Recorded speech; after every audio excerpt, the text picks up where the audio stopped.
Prevention of money laundering act that is PMLA 2002। तो यहाँ PMLA के अंदर ना सर्टन एडिशंस है, certain new sections that are added and 1 or 2 new rules that is added. तो PMLA के अंदर यहाँ पे सर्टन एडिशंस है। तो सबसे पहले सेक्शन 12 के अंदर ना रूल 3 ऐड हुआ है। अब सेक्शन 12 क्या था याद करो, reporting entities to maintain certain records,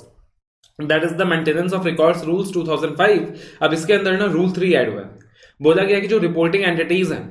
उनको क्या करना पड़ता था, उनको अल्टीमेटली आइडेंटिफाई करना पड़ता था, रिकॉर्ड मेंटेन करना पड़ता था, है ना। They need to maintain the records, certain records की बातें होती थी। अब स्पेसिफाई किया कि पार्टिकुलरली कौन सा रिकॉर्ड्स उन रिपोर्टिंग एंटिटीज को मेंटेन करना है। तो यहां पे 5 तरीके के रिकॉर्ड्स इंसर्ट किए गए हैं। पहला, cash transactions of value of more than 10 lakh rupees in foreign currency. तो जो भी कैश ट्रांजैक्शंस हुए हैं 10 लाख रुपए से ज्यादा इन फॉरेन करेंसी, उसका रिकॉर्ड क्या करना है, रिपोर्टिंग एंटिटीज को अलग से मेंटेन करना है। तो जो भी कैश ट्रांजैक्शंस हुए हैं of value of more than 10 lakh rupees in foreign currency, उसका रिकॉर्ड अलग से रिपोर्टिंग एंटिटीज को मेंटेन करना है। उसके अलावा बोला गया है series of cash transactions if total in a month exceeds rupees 10 lakh in a foreign currency. तो अगर पूरे साल भर में कोई एक सिंगल कैश ट्रांजैक्शन नहीं है बट मल्टीपल कैश ट्रांजैक्शंस हैं, बट आप उन मल्टीपल कैश ट्रांजैक्शंस का एग्रीगेट देख लोगे तो वो 10 लाख रुपीज एक्सीड हो जाता है इन फॉरेन करेंसी, तो उसका भी रिकॉर्ड क्या करना है, रिपोर्टिंग एंटिटीज को मेंटेन करके चलना है। तीसरा, cash transactions where forced or counterfeit currency or bank notes have been used as genuine. Cash transactions where forged or counterfeit currency or banknotes have been used as genuine, or where any forgery of a valuable security or a document has taken place facilitating the transactions। कि मान लीजिए कि नकली notes है, नकली bank के notes है, forced currency है, कॉन्फिस्केटेड करेंसी है, उनको ना हमने एज जेन्युइन यूज करा है। मतलब सामने वाला बंदे को पता था कि भाई वो फोर्स्ड करेंसी है, डुप्लीकेट करेंसी है, और फिर भी वो क्या कर रहा है, उसको एज जेन्युइन करेंसी यूज कर रहा है बैंक के अंदर। तो उन ट्रांजैक्शंस का रिकॉर्ड भी क्या करना है, रिपोर्टिंग एंटिटीज को मेंटेन करके रखना है। या फिर where any forgery of any valuable security और document has taken place facilitating the transactions. तो अगर ऐसा कोई फॉर्जरी हुआ है किसी वैल्यूएबल सिक्योरिटी का या डॉक्यूमेंट का, तो उसका भी रिकॉर्ड मेंटेन करके चलना है। उसके बाद देखना underline the word suspicious transactions. जितने भी सस्पिशियस ट्रांजैक्शंस हुए हैं, चाहे वो कैश में हुए हों चाहे कैश में ना हुए हों, जितने भी सस्पिशियस ट्रांजैक्शंस हुए हैं, चाहे वो कैश में हुए हों चाहे वो कैश में ना हुए हों, उनका भी रिकॉर्ड रिपोर्टिंग एंटिटीज को मेंटेन करना है। चाहे वो किसी भी फॉर्म में हो, चाहे डिपॉजिट्स के फॉर्म में हो, चाहे विड्रॉवल्स के फॉर्म में हो, चेक के फॉर्म में हो, लोन्स एडवांसेस के फॉर्म में हो, मनी ट्रांसफर के फॉर्म में हो, किसी भी फॉर्म में हो। क्या एग्जाम्पल्स हो सकता है सस्पिशियस ट्रांजैक्शंस का? फॉर एग्जाम्पल, मान लीजिए एक बंदा जिसके बैंक अकाउंट में नॉर्मली 1 लाख रुपए से ज्यादा कभी भी नहीं रहता है, सडनली उसके अकाउंट में 10 लाख रुपए जमा होता है। एक बंदा जिसका मंथली रेमिटेंस अकाउंट से मुश्किल से 10,000 रुपए हर महीना होता है, 10,000, 20,000, 30,000, अचानक से पता चल रहा है कि 10 लाख रुपए उसके अकाउंट में आ रहे हैं, और 10 लाख में से 10 लाख अकाउंट से जा भी रहे हैं, फिर दूसरे 10 लाख आ रहे हैं, फिर 10 लाख जा भी रहे हैं। तो भैया एक बंदा जिसके अकाउंट में जो मंथली ट्रांजेक्शन है वो 10,000, 20,000, 30,000, 50,000 होता था, अब वही ट्रांजेक्शन की वैल्यू 10 लाख तक पहुंच गई है, तो क्या गड़बड़ है भैया, क्या चक्कर है ना। मान लो एक बंदा है जिसका डीलिंग हमेशा लोकल सिटी के अंदर रहता था, नॉर्मली उसके जितने भी डीलिंग्स होते थे, ट्रांसफर्स होते थे, वो with in the local city होता था, और अब पता चल रहा है कि मॉरिशस से उसका ट्रांजैक्शन हो रहा है।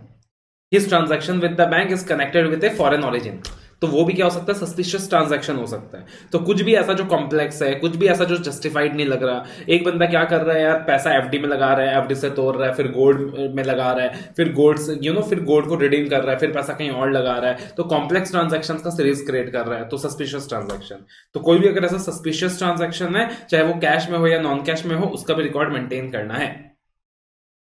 और फाइनली बोला गया है, all transactions involving receipts by non-profit organizations of value more than 10 lakh rupees or its equivalent in foreign currency। तो जितने भी नॉट प्रॉफिट ऑर्गेनाइजेशंस हैं, एनपीओज हैं, अगर इनको 10 लाख रुपए या उससे ज्यादा रिसिप्ट मिल रहा है, तो कोई भी अगर नॉन पीओ है, एनपीओ है, और अगर इनको 10 लाख रुपए या उससे ज्यादा का क्या मिल रहा है, रिसिप्ट मिल रहा है, और its equivalent in foreign currency, तो उसका भी क्या करना है, रिकॉर्ड मेंटेन करना है। बिकॉज आज की तारीख में हमने देखा है कि ज्यादातर जो फ्रॉड्स वगैरह होता है ना, वो एनपीओस के थ्रू रूट होता है। तो इसलिए पार्टिकुलरली एनपीओस के केस में रिक्वायरमेंट दिया हुआ है कि अगर 10 लाख रुपए से ज्यादा का रिसिप्ट है तो उसका रिकॉर्ड मेंटेन करना है। तो इन सारी चीजों का जो रिकॉर्ड्स है वो रिपोर्टिंग एंटिटी को मेंटेन करना है। कैश ट्रांजेक्शन के आप देखो 3 पॉइंट हो गए, पहला, दूसरा, तीसरा, राइट। चौथा सस्पिशियस ट्रांजेक्शन, और पांचवा एनपीओ के केस में रिसिप्ट। और फिर सस्पिशियस ट्रांजैक्शंस का मतलब दिया हुआ इन्होंने कि what do you mean by suspicious transaction, rule 2G। तो suspicious transactions means transactions referred to in section 2H including an attempted transaction. अगर एक बंदे ने कोशिश करा है to enter into a suspicious transaction, भले ही वो कामयाब ना हुआ हो, तब भी उसको यहां पे पकड़ लेंगे हम लोग, मानेंगे कि उसने सस्पिशियस ट्रांजैक्शन एंटर किया है। फॉर एग्जांपल एक बंदा कैश में गया, बैंक में गया 10 लाख रुपए अपने अकाउंट में जमा करने के लिए, अब 10 लाख रुपए जमा नहीं कर पाया, उससे पहले उस पर डाउट हो गया, तो वो अटेम्प्टेड सस्पिशियस ट्रांजैक्शन में आ गया। एक बंदा कोशिश कर रहा था वो कॉम्प्लेक्स रिस्क क्रिएट करने का, बट वो कोशिश कर रहा था इससे पहले कि वो ज्यादा कॉम्प्लेक्सिटी क्रिएट करता, सामने वाले ने आइडेंटिफाई कर लिया, तो वो भी सस्पिशियस ट्रांजैक्शन की लिस्ट में आएगा कि भैया तुमने अटेम्प्ट क्यों किया। So suspicious transactions means the transactions referred to in section 2H including an attempted transaction, whether or not made in cash, which to a person acting in good faith gives rise to a reasonable ground of suspicion that may involve the proceeds of crime regardless of the value involved। बोला value कितना भी involve हो, चाहे 5 लाख हो, चाहे 1 लाख हो, चाहे 10 लाख हो, चाहे 1 करोड़ हो, चाहे 50 करोड़ हो, कुछ भी हो, लेकिन अगर वहां पे प्रोसीड्स ऑफ क्राइम इन्वॉल्व है, वो जो क्रिमिनल एक्टिविटीज का लिस्ट था उसमें से कुछ इन्वॉल्व है, राइट, जो शेड्यूल ऑफ द एक्ट में दिया हुआ है उनमें से कुछ इन्वॉल्व है, तो इन दैट पार्टिकुलर केस में वो सस्पिशियस ट्रांजैक्शन में आ सकता है। या फिर appears to be made in circumstances of unusual और unjustified complexity, मतलब बिल्कुल अनयूजुअल सर्कमस्टेंसेस है, अनजस्टिफाइड है, बिल्कुल उसका कोई इकोनॉमिक रैशनल नहीं है, कोई जस्टिफिकेशन नहीं है, तो वहां भी वो सस्पिशियस ट्रांजैक्शन की लिस्ट में आ सकता है। appears to have no economic rational or bona fide purpose or gives rise to a reasonable ground of suspicion that it may involve financing of the activities relating to terrorism, या फिर ऐसा कोई शक हो रहा है कि भैया वहां पे टेररिज्म को फाइनेंस किया जा रहा है, तो वो भी सस्पिशियस ट्रांजैक्शन की कैटेगरी में आ जाएगा। तो कोई भी ऐसा ट्रांजैक्शन हो रहा है जिसका कोई इकोनॉमिक रैशनल है ही नहीं, कोई जस्टिफिकेशन है ही नहीं, राइट, तो वो सस्पिशियस ट्रांजैक्शन की लिस्ट में आ जाएगा। फॉर एग्जाम्पल पता चल रहा है कि मेरा एजुकेशनल बिजनेस है और मैं 50 लाख रुपए का आइसक्रीम परचेज कर रहा हूं मंथ का, और 50 लाख रुपए का पेमेंट कर रहा हूं to purchase ice cream for my business, तो भैया वो एक ऐसा ट्रांजैक्शन है जिसका कोई इकोनॉमिक रेशनल ही नहीं है। साफ पता चल रहा है कि कहीं ना कहीं कुछ मनी लॉन्ड्रिंग वगैरह का लिंक हो सकता है यहाँ पे, कि सानिध्य सर 50 लाख का आइसक्रीम क्या करेंगे, 5 लाख का पेन ड्राइव खरीदते समझ में आता, 5 लाख की किताबें खरीदते समझ में आता, बट आइसक्रीम का क्या रिलेशन है बिजनेस से, है ना। तो appears to have no economic rationale for bona fide purpose, appears to be made in circumstances of unusual or unjustified complexity। और फिर रूल 4 के अंदर बोला हुआ है कि रिकॉर्ड्स के अंदर ना प्रॉपर इंफॉर्मेशन होगा about nature of transactions, amount of transactions, date of transactions and parties of transaction. तो कैश ट्रांजैक्शन था, नॉन कैश ट्रांजैक्शन था, डिपॉजिट था, मनी ट्रांसफर था, कितना अमाउंट इन्वॉल्व था, कौन सी तारीख में ट्रांजैक्शन हुई है, कौन कौन से पार्टीज इन्वॉल्व थे ट्रांजैक्शन के अंदर, ये सारा रिकॉर्ड प्रॉपर्ली मेंटेन करके चलना है। उसके बाद we have rule 5 procedure and manner of maintaining information. Records hard copy soft copy दोनों में मेंटेन किया जाएगा in accordance with the procedure and manner specified by the regulator. For example bank है तो वो आरबीआई के गाइडलाइंस के according जो भी रिक्वायरमेंट है हार्ड कॉपी में मेंटेन करना है, सॉफ्ट कॉपी में मेंटेन करना है, वो सारा कुछ फॉलो करेगा। और साथ ही साथ internal mechanism banking company develop करेंगी, फाइनेंशियल इंस्टीट्यूशंस इंटरमीडिएरीज डेवलप करेंगी टू मेंटेन सच इंफॉर्मेशन। तो जो भी प्रोसीजर रेगुलेटर बताएगा plus the internal mechanism adapted by the banking institution और the internal mechanism adapted by the financial institution and intermediary. उसके बाद देखना यहाँ पे फॉर्मूला के अंदर ना 5 नए सेक्शंस एडेड है, हालांकि ज्यादा काम का कुछ नहीं है। इफ यू रिमेंबर जो हमने पूरा चैप्टर स्टडी किया था सेक्शन 55 से लेकर 57 तक, जो एक कॉन्ट्रैक्टिंग स्टेट वाला चैप्टर था, है ना, जो कॉन्ट्रैक्टिंग स्टेट वाला, कि हमारा जो इंडियन गवर्नमेंट होता है वो कॉन्ट्रैक्टिंग स्टेट के साथ एक ट्रीटी एंटर करता है कि हम लोग क्या करेंगे, आपस में एक्सचेंज ऑफ इंफॉर्मेशन करेंगे सो दैट मनी लॉन्ड्रिंग एक दूसरे के देश में ना हो पाए, या फिर एक दूसरे के देश के अंदर अगर मनी लॉन्ड्रिंग हो रहा है तो वहां पे गिल्टी लोगों को पकड़ा जा सके। तो जैसे कि मैंने एग्जांपल लिया था कि मान लो भाई सपोज मैंने क्रिमिनल एक्टिविटी करके कुछ पैसा कमाया और बाद में प्रॉपर्टी जाके दुबई में परचेज कर ली, तो दुबई गवर्नमेंट के साथ अगर गवर्नमेंट का वहां पे अंडरस्टैंडिंग है, ट्रीटी है, तो वहां पे दुबई के अंदर मेरी प्रॉपर्टी का पता लगाने के लिए यहाँ की गवर्नमेंट को क्या करना पड़ेगा, दुबई गवर्नमेंट की हेल्प लेनी होगी। यहाँ की गवर्नमेंट को क्या करना होगा, दुबई गवर्नमेंट की हेल्प लेनी होगी। एंड सिमिलरली अगर दुबई का एक बंदा इंडिया में प्रॉपर्टी परचेज कर रहा है from the black money he has earned in Dubai, तो अगर दुबई के गवर्नमेंट को उस व्यक्ति का पता लगाना है तो उसको इंडियन गवर्नमेंट की हेल्प लेनी होगी। तो वो लोग क्या कर लेते हैं, आपस में एक ट्रीटी साइन कर लेते हैं फॉर एक्सचेंज ऑफ इंफॉर्मेशन और एक दूसरे को असिस्ट करते हैं, right, they assist each other.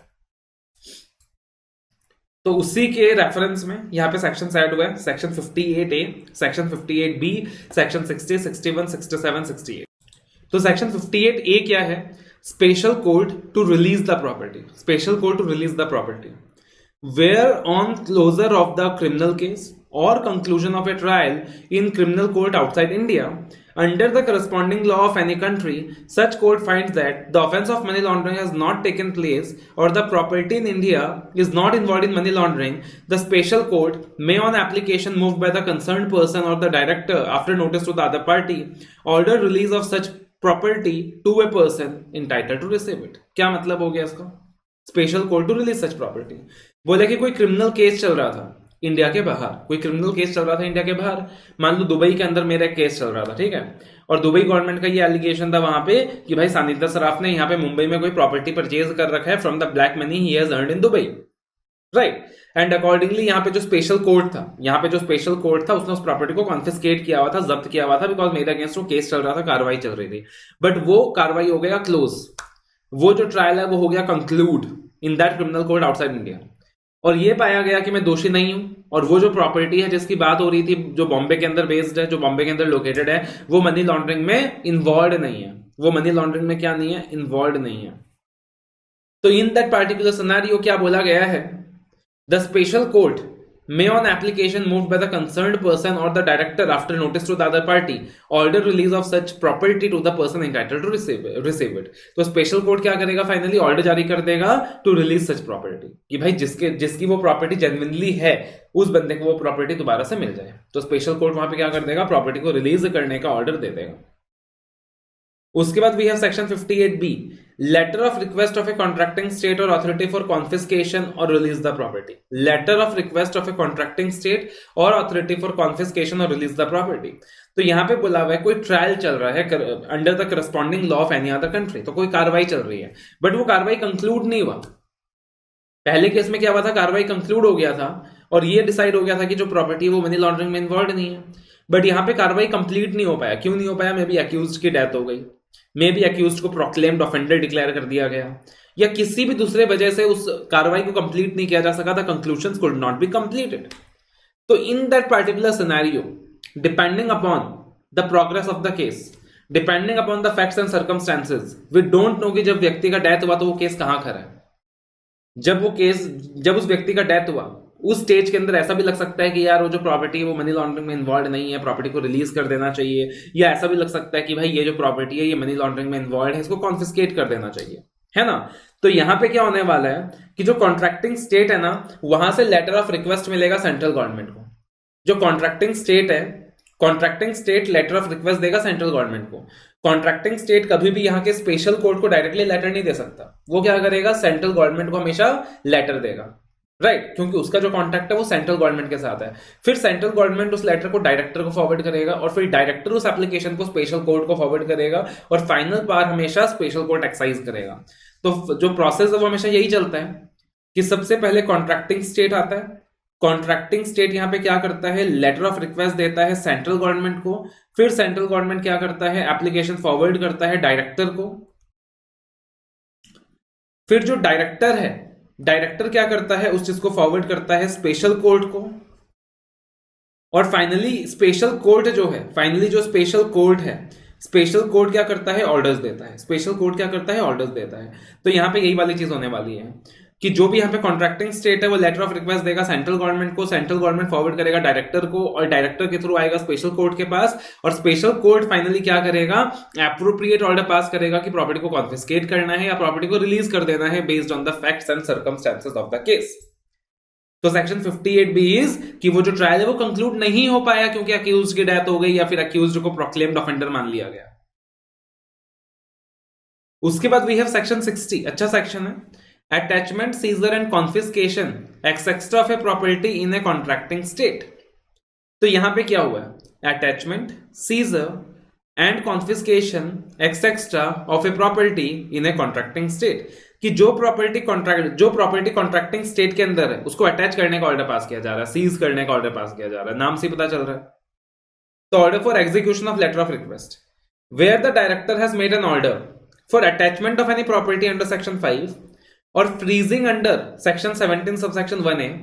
or adjudicating authority has made an order relating to a property under section 8, or where special court has made an order of confiscation relating to a property under section 8 subsection 5 or section 8 subsection 6, and such property is suspected to be in a contracting state, the special court on an application made by the director or administrator, as the case may be, issue a letter of request to a court or authority in the contracting state for the execution of such order. तो भैया यहाँ पे क्या हो रहा है, जो भी डायरेक्टर है, एडमिनिस्ट्रेटर, उसको लग रहा है कि सानिध्य सराफ का जो प्रॉपर्टी दुबई में है ना, वो पक्का क्या है, मनी लॉन्ड्रिंग में इन्वॉल्व है, और उस प्रॉपर्टी को क्या करना पड़ेगा, अटैच करना पड़ेगा. तो अकॉर्डिंगली यहाँ पे क्या किया जा रहा है, the director has made an order for attachment of property under section 5. तो हमने सेक्शन 5 के अंदर अटैचमेंट ऑफ प्रॉपर्टी का कॉन्सेप्ट देखा था, सेक्शन 5 सेक्शन 8. या फिर freezing of property under section 17 subsection 1 है, या फिर एडजुडिकेटिंग अथॉरिटी ने क्या किया था, ऑर्डर पास किया था relating to a property under section 8, या फिर स्पेशल कोर्ट ने क्या किया था, उस कॉन्फिस्केशन के ऑर्डर को कंफर्म किया था अंडर सेक्शन 8 सबसेक्शन 5 और सेक्शन 6. लेकिन वो प्रॉपर्टी कहां पे है, कॉन्ट्रैक्टिंग स्टेट में है. तो अब कॉन्ट्रैक्टिंग स्टेट में है, तो यहां पर क्या करना पड़ेगा, जो कॉन्ट्रैक्टिंग स्टेट के अंदर रेलिवेंट अथॉरिटी है उसको लेटर ऑफ रिक्वेस्ट फॉरवर्ड करना पड़ेगा. And such property suspected to be in contracting state, the special court on an application made by the director और the administrator appointed under subsection 1 और subsection 10 as the case may be, may issue a letter of request to a court or an authority in the contracting state for execution of such order. और जब letter of request central government receive करेगा from a court और authority in a contracting state requesting the attachment, seizure, freezing or confiscation of the property in India derived or obtained directly or indirectly by any person from the commission of an offence under a corresponding law committed in that contracting state, the central government may forward such a letter, such a request to the director as it may think fit for execution in accordance with provisions of the act. तो अगर एक letter of request receive किया जा रहा है by the central government from a court और authority in a contracting state requesting attachment, seizure, freezing और confiscation of the property in India derived or obtained directly or indirectly by any person from the commission of an offence under a corresponding law committed in that contracting state, the central government may forward such a letter of request to the director as it thinks fit for execution in accordance with the provisions of this act. और फिर क्या बोला जा रहा है, property involve in money laundering stands to be confiscated to the central government. अब वो जो क्रिमिनल केस अगर वो कंक्लूड होता है और फाइनली पता चलता है कि वो जो प्रॉपर्टी है वो मनी लॉन्ड्रिंग में इन्वॉल्व है, तो वो जो प्रॉपर्टी है वो सेंट्रल गवर्नमेंट के हवाले ट्रांसफर हो जाएगा. That will stand transfer to the central government. कौन सा सेंट्रल गवर्नमेंट की बात हो रही है, भारत के सरकार की बात हो रही है. तो फॉर द टाइम बिंग क्या किया जाएगा, for the time being that property shall stand confiscated to the central government. So where on closure of the criminal case or conclusion of trial in a criminal court outside India under the corresponding law of any other country, such court finds that the offence of money laundering under the corresponding law of that country has been committed, the special court shall on receipt of an application from the director for execution of confiscation order after giving notice to the affected persons that such property involved in money laundering or which has been used for the commission of offence shall stand confiscated to the central government, shall stand confiscated to the central government. और अब finally क्या होगा, अब director क्या करने वाला है, अब डायरेक्टर रिसीव करेगा letter of request under section 58 और 59. Now after receiving the letter of request under section 58 और 59, अब डायरेक्टर उन सारी अथॉरिटीज को डायरेक्ट करेगा जो कि डायरेक्टर के अंदर आती हैं कि आप सारे के सारे स्टेप्स लें और उस प्रॉपर्टी की छानबीन करें, उस प्रॉपर्टी का पता लगाएं, ट्रेस करें उस प्रॉपर्टी को, आइडेंटिफाई करें उस प्रॉपर्टी को कि उस प्रॉपर्टी को खरीदने का पैसा कहां से आया था, वो प्रॉपर्टी किसके नाम पे है, सब कुछ उस प्रॉपर्टी के बारे में पता लगाएं और जो भी इंक्वायरी, इन्वेस्टिगेशन, सर्वे बन सकता है वो सारा कुछ करें उस प्रॉपर्टी के रिगार्डिंग में. So the steps may include an inquiry, investigation or survey in respect of any person, place, property, assets, documents, books of accounts in any bank or public financial institution or any other relevant matters. Any inquiry, investigation or survey shall be carried out by an authority in accordance with such directions issued in accordance with the provisions of this act. उसके बाद बोला गया the provisions of this act relating to attachment, adjudication, confiscation and vesting of property in the central government contained in chapter 3 and survey, searches and seizures contained in chapter 5 shall apply to a property in respect of which letter of request is received from a court or contracting state. और finally अब वो जो property है वो तो central government के पास confiscate हो गया. अब सेंट्रल गवर्नमेंट को क्या करना है, कॉन्ट्रैक्टिंग स्टेट को या तो वो प्रॉपर्टी रिटर्न कर देना है या वो प्रॉपर्टी रिटर्न नहीं हो सकता तो जो भी इन्वेस्टिगेशन वगैरह के खर्चे हैं उसको काट कर कंपेंसेट कर देना है. So where any property in India is confiscated as a result of execution of a request from a contracting state in accordance with the provisions of this act, the central government may either return such property to the requesting state or compensate that state by disposal of such property on mutually agreed terms that will take into account deduction for reasonable expenses incurred in investigation, prosecution or judicial proceedings leading to the return or disposal of the confiscated property. तो यहाँ पे देखो जो process है वो किस तरीके से चल रहा है कि जो भी डायरेक्टर या एडमिनिस्ट्रेटर है जो सेक्शन 10 के अंदर अपॉइंटेड है, उसने ऑर्डर तो पास कर दिया टू अटैच द प्रॉपर्टी या फ्रीज द प्रॉपर्टी या confiscate the property, but the problem is that कि उनको पता नहीं था कि ये जो प्रॉपर्टी है ये कॉन्ट्रैक्टिंग स्टेट में है, ये प्रॉपर्टी इंडिया के अंदर है ही नहीं। तो फिर वो क्या करेंगे, एप्लीकेशन देंगे स्पेशल कोर्ट को। वो क्या करेंगे, एप्लीकेशन देंगे स्पेशल कोर्ट को, जो हमारे देश का स्पेशल कोर्ट है, कि ऐसे ऐसे जो फलाना प्रॉपर्टी है वो मॉरिशस में है या दुबई में है और अकॉर्डिंगली हमें उसे कॉन्फिस्केट करना है, अटैच करना है। तो अब जो स्पेशल कोर्ट है वो क्या करेगा, लेटर ऑफ रिक्वेस्ट देगा for execution of such order to a court oblique authority in the contracting state. तो अब स्पेशल कोर्ट क्या कर रहा है, लेटर ऑफ रिक्वेस्ट दे रहा है for execution of such order to a court oblique authority in the contracting state. फिर जो court oblique authority contracting state में बैठा है वो क्या करेगा, फॉरवर्ड करेगा letter of request to the central government. वो क्या करेगा, फॉरवर्ड करेगा letter of request to the central government, और सेंट्रल गवर्नमेंट क्या करेगा, फॉरवर्ड करेगा such request to the director. Central government क्या करेगा, फॉरवर्ड करेगा such request to the director for the execution of order in the manner it deems appropriate, for execution of order in the manner it deems appropriate. So this is the process, this is the flow कि जो administrator है, जो director है, जिसने attachment freezing confiscation order दिया, उसे पता चला कि प्रॉपर्टी कॉन्ट्रैक्टिंग स्टेट में है, तो वो स्पेशल कोर्ट को एप्लीकेशन दे रहा है। स्पेशल कोर्ट यहाँ पे letter of request for execution of such order दे रहा है कोर्ट की ऑथोरिटी इन कॉन्ट्रैक्टिंग स्टेट को। फिर जो कोर्ट ऑथोरिटी कॉन्ट्रैक्टिंग स्टेट में है वो फॉरवर्ड कर रहा है letter of request central government को, और सेंट्रल गवर्नमेंट उसे फॉरवर्ड कर रहा है डायरेक्टर को, एंड अकॉर्डिंगली फिर वो डिसीजंस लिए जा रहे हैं, राइट। तो इस तरीके से घूम फिर के मामला आ रहा है। उसके बाद we have section 61 property procedure in respect of letter of request. ज्यादा कुछ काम का नहीं है, सिर्फ रीड करने का है। Every letter of request, summons और warrants received by the central government from and every letter of request, summons or warrants to be transmitted to a contracting state shall be transmitted to a contracting state, or as the case may be, sent to the concerned court in India and in such form and in such manner as the CG by notification may specify। ज्यादा काम का नहीं है, strike off कर सकते हो। Section 67 bar of suits in civil courts. तो again कहीं भी सिविल कोड का कोई भी इंटरफेरेंस यहाँ पे नहीं होगा, कहीं भी सिविल कोड का कहीं भी इंटरफेरेंस यहाँ पे नहीं होगा, जैसा कि अपन सारे लॉज में देखते ही हैं।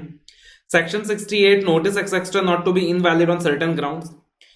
तो अगेन अगर माइनर मिस्टेक्स थे नोटिस के अंदर, नोटिस के इशुएंस में कोई माइनर मिस्टेक था, माइनर डिफेक्ट था, माइनर ओमिशन था, तो उसकी वजह से नोटिस को इनवैलिडेट नहीं माना जाएगा। मान लो एक डेट, नोटिस जो दिया गया उसके अंदर डेट गलत लिखा गया या फिर कोई स्पेलिंग मिस्टेक हो गई, तो इन माइनर मिस्टेक्स की वजह से नोटिस को इनवैलिडेट नहीं माना जाएगा, ज्यादा काम का नहीं है।